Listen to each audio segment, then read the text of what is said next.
Trump ने एक बार फिर से टैरिफ बम फोड़ दिया है। यदि तनाव और बढ़ता है तो उनके निर्यात पर भारी गिरावट भी देखने को मिलेगी। इसका असर क्या होगा यूरोपीय यूनियन पर? देखिए, ये जो ट्रम्प के टैरिफ वाला बम जो आपने कहा, ये बेसिकली कहते हैं ना, कहीं पे निगाहें कहीं पे निशाना।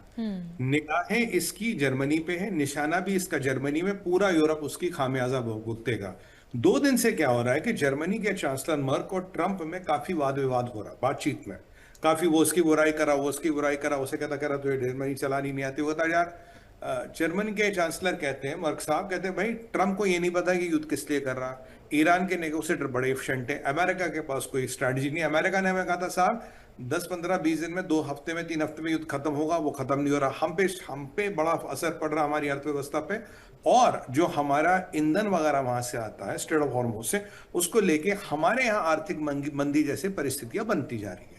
ये जर्मनी के चांसलर ने कहा, जबकि वो ट्रम्प से मिलने के तो बड़ी अच्छी मित्रता थी, पर जब बाहर आए तो उनके एकदम स्वर बदल गए। फिर मैक्रोन के स्वर बदले, फिर जॉर्जिया मेलोनी क्या बहस हुई थी ट्रम्प से पोप को लेके। तो ये 3 बड़ी शक्तियां। और स्पेन तो आप जानते हो, तो ट्रम्प की सुनता ही नहीं होता। मैं तो भाई मतलब वो तो निकाल दो। अब हंगरी में भी नया बंदा है, वो भी ट्रम्प की नहीं सुनता। तो ओवरऑल ट्रम्प थोड़ा नेटो से परेशान है, यूरोप से परेशान है, क्योंकि ये मेरी मदद नहीं कर रहे और जब हमें इनकी जरूरत थी आई नहीं। अब ये जो जर्मनी से वाद विवाद हुआ, ये बड़ा इंपॉर्टेंट है। क्यों? देखिए, जर्मनी की अर्थव्यवस्था की समस्या ये है कि अर्थव्यवस्था उनकी चलती है अमेरिका को एक्सपोर्ट करके, ठीक है जी। पर जो जर्मनी का इंपोर्ट होता है रॉ मटेरियल, वो आता है चाइना से। 40% रॉ मटेरियल जर्मनी का आता है चाइना से, और एक्सपोर्ट का सबसे बड़ा मार्केट है अमेरिका। जर्मनी दुनिया का नंबर 1 गाड़ियों और ट्रक्स का, जैसे मर्सिडीज होगी, बीएमडब्ल्यू होगी, ऑडी होगी, ये सब जर्मन ब्रांड्स हैं, इनका एक्सपोर्टर। और नंबर 1 एक्सपोर्ट डेस्टिनेशन अमेरिका। और ये जो एक्सपोर्ट है, ये करीब करीब $350 बिलियन का, $350 बिलियन, पाकिस्तान के जीडीपी से ज्यादा। अब देखिए ट्रंप ने क्या किया। मर्क से नहीं बनी, जर्मनी से रस्साकशी हो गई उसने। और कल मर्क ने एक दिन में एक स्टेटमेंट बोला कि, मतलब इन वे अंग्रेजी में बोला, ट्रंप जाए ऐसी तैसी कराने, भाई मैं तो यहाँ चुन के आया हूं ना, मुझे फर्क नहीं पड़ता ट्रंप मेरे बारे में क्या सोचता क्या करता। अब ये ट्रंप जो है, ये व्यक्तिगत हो जाता, पर्सनल हो जाता। जो आपके शो पे हमेशा कह रहा हूं, इसने क्या किया, इसने तड़के शाम होते होते इसने 25% टैरिफ ठोक दिया पूरी बसों ट्रकों पे। कह रहा तुम्हारे साथ हमारा एग्रीमेंट है, तुम उसको मान नहीं रहे, यूनिलैटरल, मैंने डिसाइड कर लिया, मैंने कर लिया, आप पे टैरिफ।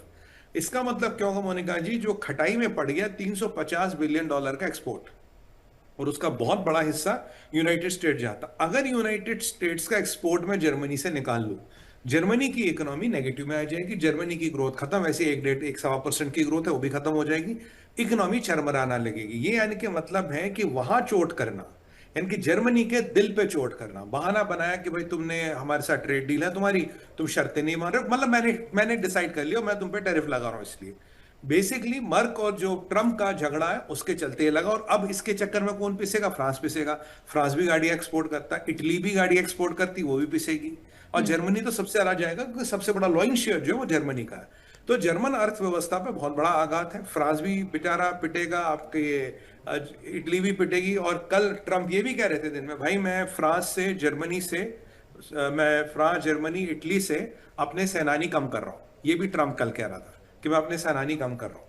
खासकर देखिए, जो अमेरिका के सेनानी है वो डिप्लॉयड है जर्मनी में, वो स्पेन में, और वो इटली में। इटली में उसका पोप को लेके पंगा है जॉर्जिया मेलोनी से। जबकि उसने कहा था मैं 5 शिप स्ट्रेट ऑफ हॉर्मुज को खोलने के लिए आपके साथ भेजने को तैयार हूं, तब भी उस पर ये चोट कर रहा है। अब आज सुबह सुबह अब मैक्रोन को थोड़ा खुश करने के लिए क्या कर लिया इसने, इसने मैक्रोन को बोला कि भाई तुमने मेरी दवाइयों का टैरिफ गिरा दिया, तो मैं शैंपियंस और वाइन्स पे मैं टैरिफ नहीं लगाऊंगा।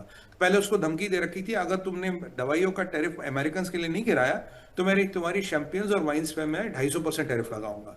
तो वो मैक्रोन साहब वहां हिल गए। अब ये जो 25% है, आप देखिए बीएमडब्ल्यू, मर्सिडीज की गाड़ी बड़ी महंगी होती है, इस पे 25%, यानी कि लाखों पे लाखों का टैरिफ। अगर गाड़ी 3-4 लाख रुपए की 25% टैरिफ लगाओ तो चलो जी, ₹1,00,000 बढ़ गया। जो गाड़ी है ही 60 लाख रुपए की, उस पर 25% लगाओ तो 15 लाख आ गए।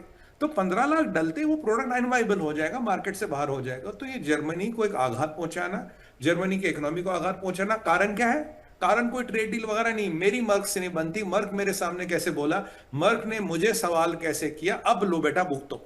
अब पूरा यूरोप भुगतो ये, तुम नेटो में मेरे साथ नहीं आते, तुम अपनी खिचड़ी बनाते हो, तो अब मैं तुम्हें इकोनॉमिकली हिट करूंगा। ये सारा समीकरण उसके आसपास बनता, फिर ये सारे एक साथ न हो जाए। आज मैक्रोन को थोड़ा सा राहत दे दी, चलो जी कोई बात नहीं, मैंने आपको थोड़ी सी राहत दे दी, और इटली वाले चुपचाप बैठे, वो कुछ बोल नहीं रहे, और साथ में भी कह रहा मैं अपनी सेनाएं इन देशों से खींच रहा हूं, पूरी नहीं खींचूंगा तो कम करना शुरू कर दूंगा, जो इन देशों की सुरक्षा के लिए अच्छी बात नहीं है। जी।